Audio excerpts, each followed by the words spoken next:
Hey, what's going on, everyone? I went to do my May wrap up and realized I haven't done my April one either. So, to be a completionist, we're going to combine them. Now, for the past like 2 months or so, I've been trying to make a conscious effort to actually read the books. Publishers and stuff are sending me for review, so that's why a lot of those ones are in here. But let's just go ahead and get started. So, from Harper One, they sent me After the North Pole, a story of survival, myth making, and melting ice by Erling Kage. And he is like a professional, like Nat Geo explorer, adventurer kind of person, I guess. And in the early 90s, him and his best friend traveled to the North Pole, and they were the first people to do so using their own power. They didn't use like dog sleds or anything like that, and they did it on skis, or they were the first to do it on skis, or something like that, which is pretty crazy. Parts of kind of like little memoir snippets are included in the book. Not as much as I guess I would have liked. I kind of would have wished maybe there was like some kind of nice chronological retelling, but a lot of this book is actually dealing with kind of the history of the North Pole, how different cultures and historical periods had like conceptions of the North Pole, what it meant to them, such as like during the medieval period and then kind of during the age of exploration and whatnot. What I did find interesting though was dealing with a lot of the kind of earlier explorers when like the Arctic and the Antarctic were kind of like the last like real frontiers for, professional explorers to like kind of go for and have for a goal. He kind of describes that in pretty good detail in some of the kind of harrowing and tragic exploits that did occur with the Arctic and stuff. So I did find it really interesting, and this would be really good for anyone that if you like adventure sports or you like you just like the unknown and like true like wilderness. Like I mean, it doesn't get much more I guess much more harsh and then just like the Arctic. So definitely found it really interesting. So next up, Crown sent me Let Only Red Flowers Bloom, Identity and Belonging in Xi Jinping's China by Emily Feng. I thought this was fantastic. What this book is a journalistic kind of take at a bunch of different minority groups, some ethnic groups such as like Mongolian speakers, as well as different professions and stuff that in current modern day China are being marginalized, targeted, having obstacles put in their way and that kind of thing. I just thought it was just really interesting because I think sometimes in the West we have this like concept of China as this like kind of monolithic sort of culture and stuff, and all these different, like I said, subcultures and identities and stuff really are trying to be a lot of different policies that are being enacted are trying to homogenize everyone. But when you have a population of well over 1 billion people, it's not really the easiest and smartest, wisest thing to do. And I thought this was a really good, like, kind of eye opener for modern day China. I haven't read a whole lot on contemporary China, and that definitely, like I said, felt like it hit the spot pretty well. Soph wants to say hi because she has to in like every video now. You're gonna knock the tripod over this time. Next up is one I have done an actual individual book review if you want to go check it out, but it's Slither by Stephen Hall, How Nature's Most Maligned Creatures Illuminate a World. This was just a fantastic, just awesome book dealing with the entire like natural history and some cultural history of snakes around the world and stuff. So you learn about, their venom, their metabolism, their craziness, their adaptability, all locomotion even and stuff. It's just really, really, really cool. I found it super fascinating. I don't think I've read a book that's purely dedicated to snakes. So, eventually I'm going to try to have like a book on, every single taxonomic group I've like ever heard of, which would be pretty crazy. But I just thoroughly, thoroughly enjoyed it. And like I said, if you like snakes, definitely check out my longer book review video of that one. And then I've also done a video review of this one as well, 12 Trees. This one was from Avid Reader Press, and I should mention, let's see, it was Grand Central Publishing that sent me Slither.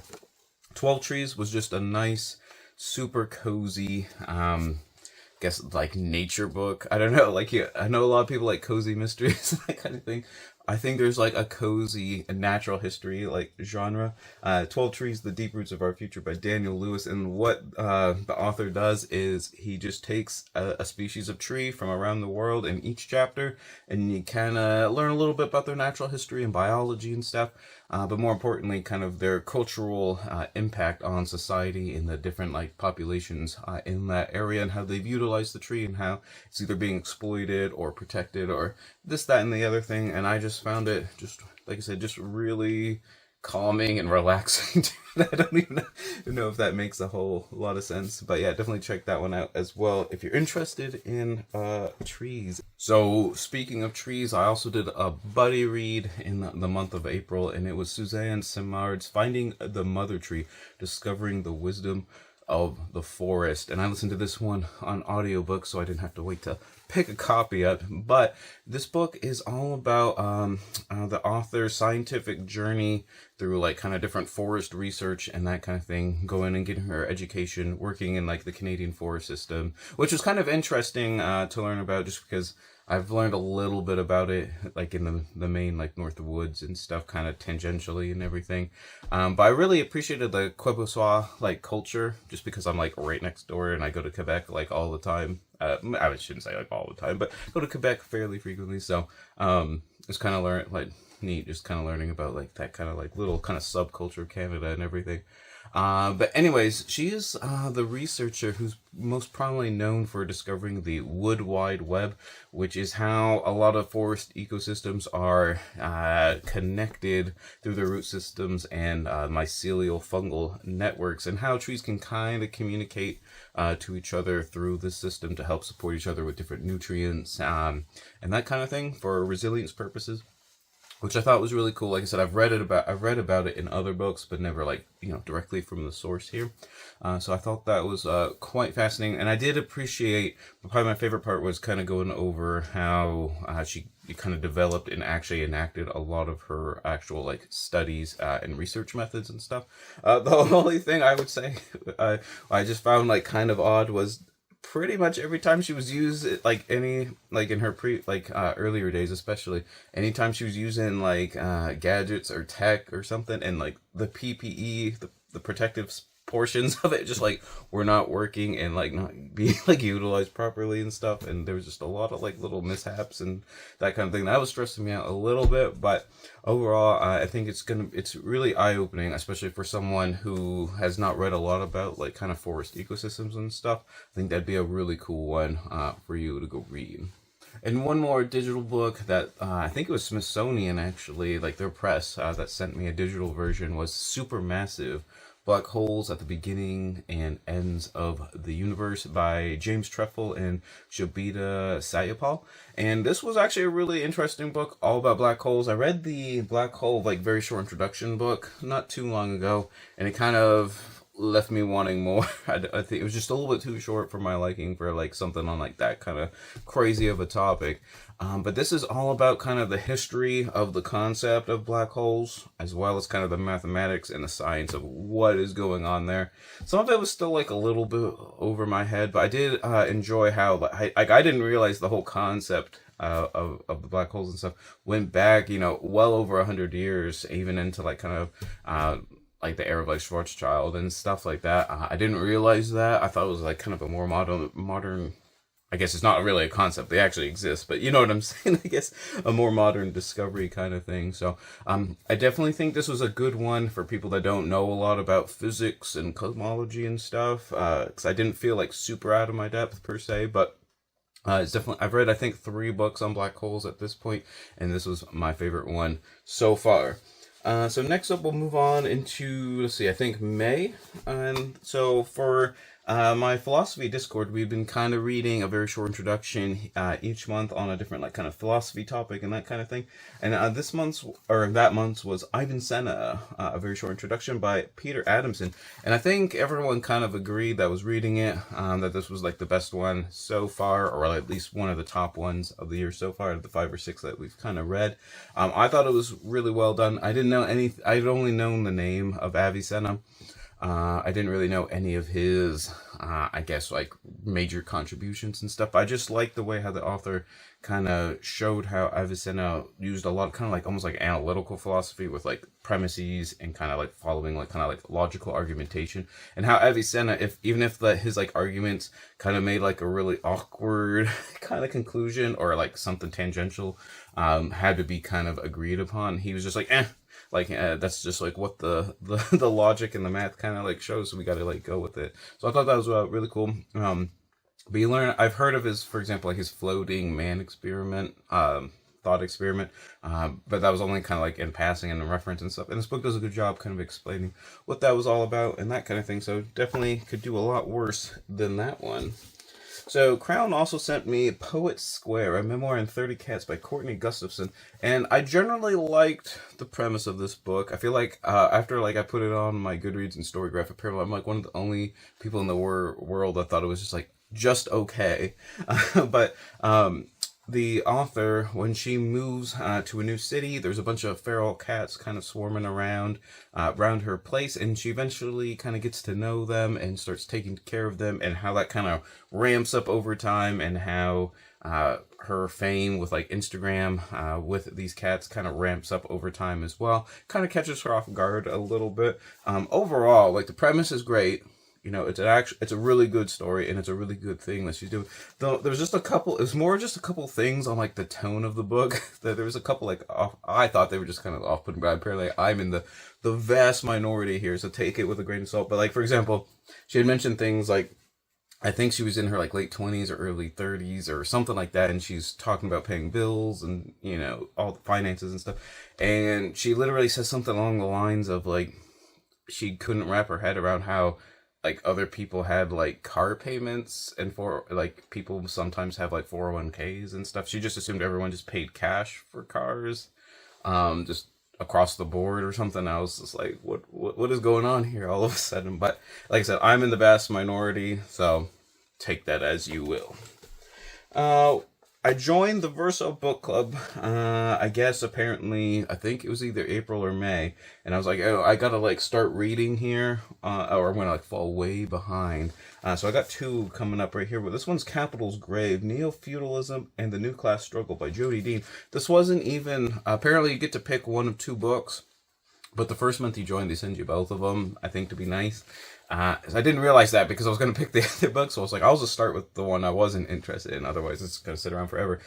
I don't know much about economics and that kind of thing, like, so this probably wasn't like the best book for me to like start with and everything, but I did like the premise. Basically, we're getting to the author is like arguing, you know, we're kind of at a point in the late stage capitalism game where it's turning to more like feudalism from like back in the day. So we're going to call it neo-feudalism. And she does a lot of case studies on how we have to use a lot of our own sort of assets, and things that, you know, our own property to like make money. For example, like a lot of like gig workers, she kind of does like a big case study on like Uber, for example.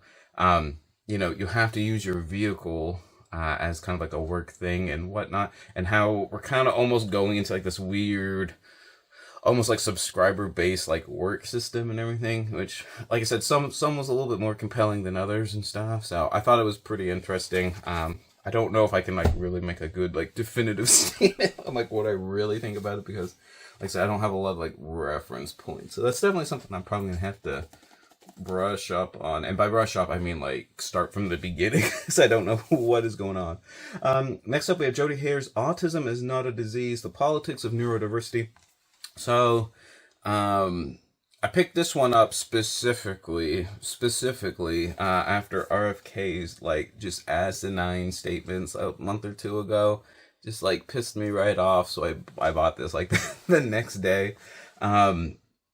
Anyways, for those who don't know, like I used to be in social work. It was mostly mental health, but I did work with like intellectual conditions and stuff as well. And anyways, this book is all about how society is built around like neuronormativity and stuff.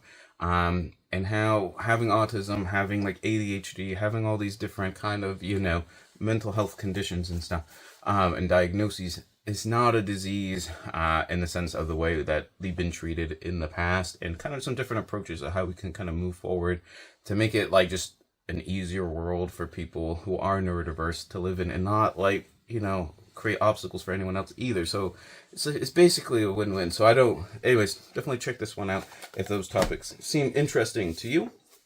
For a philosophy book, I finished At the Existentialist Cafe, Freedom, Being, and Apricot Cocktails by Sarah Bakewell. This was fantastic. This was a perfect blend of kind of the biography history of mostly the first half of the 20th century there, dealing with a lot of the big names in phenomenology and existential thought. Obviously, Sartre and Beauvoir, kind of the main characters, but you get a lot of like Heidegger, some Husserl, Camus, Maurice Merleau-Ponty is like the one I'm gonna have to like start reading up on and stuff at some point there. So if anyone wants to read some of his primary sources with me, let me know, and we'll see if we can get something together. But you also go into a lot of their like actual like philosophical ideas in pretty good depth. It's not like a little cursory overview. I mean, on some of it, I'm sure it is, but you come away feeling you actually have at least like a pretty good understanding of kind of the broad outlines of their philosophical thought and everything. So I was super pleased with this one. So I'm going to have to read some of her other books as well. Then we got White Light, which was sent to me by Pantheon, The Elemental Role of Phosphorus in Our Cells, in Our Food, and in Our World by Jack Lohman. This is all about the element of phosphorus, which I didn't know like a whole lot about. I will say the book, I was kind of hoping it was a little bit more on the chemistry, sciencey kind of side of things, and it is for the first bit or so. It was kind of interesting learning how phosphorus at a worldwide kind of global scale is almost like a bottleneck as far as like how much like like carbon-based life can be like on the planet at once, just because it is like a absolutely essential like element in pretty much every like organism's like life cycle and whatnot. But the book, second half especially, kind of gets going more on like kind of a journalistic take about different like kind of fertilizer companies and the history of like phosphoric, superphosphorus like fertilizers and stuff, and how that has like really like taken a toll on the planet.